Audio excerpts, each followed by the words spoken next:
안녕하십니까, 건축가 김선용입니다. 많은 분들이 최저가 구매를 또 많이 하시고 또 가장 저렴한 금액으로 해서 가성비 있는 제품들 많이 찾으시는데요. 건축에 있어서 가장 최저가로만 지으면 어떤 문제점이 생길 수 있는지 오늘 설명해 드리도록 하겠습니다.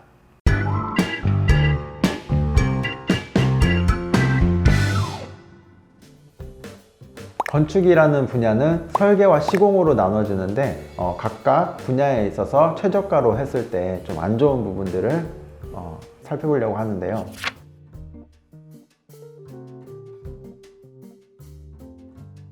우리나라는 좀 많이 대중적으로 봤을 때 설계나 디자인에 대한 비용을 매기는 거에 대해서 굉장히 중요하게 생각하지 않는 경향이 있는 것 같아요. 근데 저는 가장 중요한 게 설계 파트라고 생각합니다. 이제 같은 재료의 물감과 캔버스를 주고 초등학생과 또는 화가에게 각각의 그림을 그려보라고 했을 때 이 들어간 재료비는 모두 같지만 이 각각의 그림이 가지는 가치에 대해서는 굉장히 큰 편차를 가지게 되거든요. 이게 바로 디자인의 값어치라고도 할 수 있는데, 이 디자인은 어떻게 보면 값어치를 매길 수도 없는 무형적인 부분입니다. 하지만 디자인이 들어가는 순간 내가 들였던 이 자재와 시공에 대한 비용이 좋아 보일 수도 있고 또 그 이하로 낮아 보일 수도 있는 이런 하나의 요소가 될 수 있기 때문에 설계비에 대해서는 굉장히 중요하다고 생각합니다. 한 방을 일정량의 편백나무를 가지고 인테리어를 한다고 가정을 해보겠습니다. A라는 디자이너는 이 편백나무를 허리둘레로 해서 전체 방을 다 두르는 디자인을 했고, B라는 디자이너분은 한쪽 벽면과 천장을 붙이는 디자인을 했다고 가정을 합니다. 그렇게 됐을 때 A라는 디자이너의 방은 고깃집이나 펜션 같은 곳에서 흔히 볼 수 있는 그런 일반적인 형태의 디자인이 되고, B라는 디자이너가 한 그 공간은 한쪽 벽면과 천장이 같은 재질로 포인트로 마감이 된 또 디자인이 또 다른 느낌의 공간이 완성된다고 볼 수 있겠죠. 근데 이 두 개의 공간에 들어간 재료비와 공간의 크기는 모두 같습니다. 하지만 이 디자인에 따라서 이 각 공간들이 가지는 가치가 또 완전히 달라지게 되는데요. 이와 마찬가지로 이런 작은 부분들이 결정이 돼서 큰 하나의 공간을 만드는 설계 같은 경우에도 전체 공간감에 대한 만족도는 설계비에 비례한다고 볼 수 있습니다. 일반적인 형태의 30평 주택 하면은 방과 문 그리고 거실 이런 형태로 이루어지는 게 일반적인 형태인데요. 소환제 같은 경우는 이 같은 30평대의 주택이라고 하더라도 여기에 건축주의 라이프 스타일을 어떻게 접목을 할까라는 건축가의 고민이 담겼을 때 또 더 좋은 디자인이 나오게 되었습니다. 그래서 단순히 벽과 문 이런 고정적인 디자인의 요소뿐만 아니라 아치형 게이트라든지 회전 도어라든지 또는 층고의 변화라든지 이런 다양한 건축적인 요소를 고민해서 이런 것들을 실제 시공에 반영을 했을 때 더 깊은 디자인 가치를 가지게 되는 것이죠. 간혹 설계비를 절감하시기 위해서 건축주님들께서 원하시는 공간들을 모눈종이에 이렇게 스케치를 하시고 이거를 도면화해서 허가를 받아줄 수 있는 건축가를 찾아서 이렇게 설계를 대행해서 받는 형태로 저렴하게 진행하시는 분들도 많이 계신데요. 또 어떤 건축가들은 건축주님의 그리셨던 그런 스케치를 가지고 건축주의 라이프 스타일과 의도를 잘 파악해서 이걸 반영해서 이런 자신만의 건축 언어로 표현해서 더 좋은 공간들을 만들어서 더 의미 있는 공간들을 만드는 작업을 하는 건축가도 있겠죠. 그래서 약은 약사에게 또 전문 건축은 건축가에게 맡기는 게 좀 현명한 선택일 것 같습니다.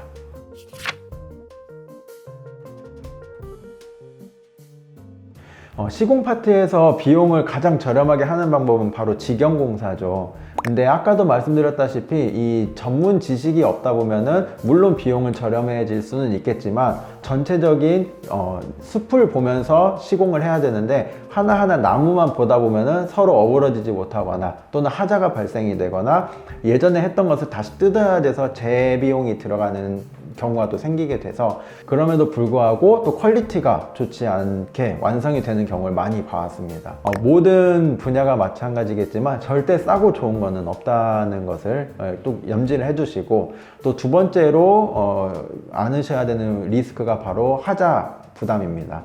네, 이런 제대로 된 시공업체와 계약하지 않고 직영으로 했을 때 또 문제 생기는 부분 중 하나가 AS에 대한 여지입니다. 완성되고 나서 또는 입주 후에 살다가 AS가 발생이 됐을 때 이 AS에 대한 책임 주체가 어디에 있는지가 불명확하고, 또 두 번째로 AS가 발생이 됐을 때 어디서 문제가 발생이 됐는지, 이걸 어떻게 고쳐야 될지 또는 누구에게 연락을 해야 될지, 이런 정말 속 끓는 일들이 또 많이 발생되는 경우도 있거든요. 그래서 조금 비용이 들어가더라도 시공이라는 부분은 집이 짓고 나서 뭐 1, 2년 이렇게 사는 게 아니라 길게는 수십 년 가는 공간이기 때문에 이런 전체를 총괄하는 전문가의 도움을 받는 게 가장 합리적인 방법입니다. 일단은 가장 큰 스트레스가 바로 작업자를 선정하는 일이라고 볼 수 있을 것 같아요. 당장 기초공사를 해야 되고, 그리고 기초공사를 하면서 동시에 설비공사와 또 전기공사가 또 같이 들어가야 되고, 여기에 필요한 자재들, 예를 들어 단열재라든지 레미콘, 철근, 이런 부분들도 각자 그 시공 일정에 맞춰서 불러야 되고, 또 장비까지 섭외를 해야 되는데, 이런 한 전문가의 도움이 없이는 일반적인 지식을 가진 건축주님들께서는 이런 각 공정별로 일정들 맞추기도 어려울 뿐더러 또 이런 작업자들을 컨트롤하기가 굉장히 어렵다고 생각하시면 될 것 같습니다. 왜냐하면 이 작업자분들은 그 당일 일만 끝나면 가는 것이 목표가 돼버리기 때문에 후행 작업이 뭐가 될지 이런 전체적인 그림을 그리지 못하고 각자의 자기의 일만 하고 빠지게 되거든요. 그러면 다음 작업자 들어왔을 때 선행 작업이 불완전하게 끝나 있다던가, 또는 그 전에 해야 될 작업들이 안 된 경우가 있어요. 그럴 때는 또 인건비가 또 날아가게 되고, 또 재시공하는 비용이 또 들어가게 돼서 결론적으로 봤을 때는 비용을 아끼려다가 오히려 비용이 더 들어가는 경우가 또 생기게 됩니다. 그래서 설계와 마찬가지로 시공 분야에도 분명히 전문가가 있습니다. 그래서 이 계획된 도면을 그 건축가의 의도대로 정확하게 시공을 해낼 수 있는 그런 전문가의 도움을 받으시는 게 또 중요합니다. 직영 소장을 한 분 두고 직영으로 하시다가 이 소장이 돈을 가지고 도망간 경우도 봤었고요. 또는 각 이제 세부 공정별로 작업자를 선정하지 못해서 이런 도움을 요청하시는 분들도 계셨고, 직영공사를 하면서 잘못된 것들을 뜯고 다시 하고, 또는 제대로 맞지 않는 자재가 또 시공이 돼서 하자가 발생해서 예상치 못한 비용이 들어가서 실제 처음에 다른 전문 시공사의 견적을 받았을 때보다 전체 완공을 해놓고 나서 견적을 받았을 때 그 견적 이상의 비용이 들어간 경우도 있었습니다. 오늘은 집을 무조건 최저가로 싸게만 지으면 어떤 문제들이 발생되는지 설계 파트와 시공 파트로 나눠서 살펴봤는데요. 이 건축이라는 분야도 하나의 또 전문 분야이기 때문에 각 전문 분야의 전문가들의 도움을 받는 게 가장 비용을 절감하면서도 최상의 결과물이 나오게 되는 것 같습니다.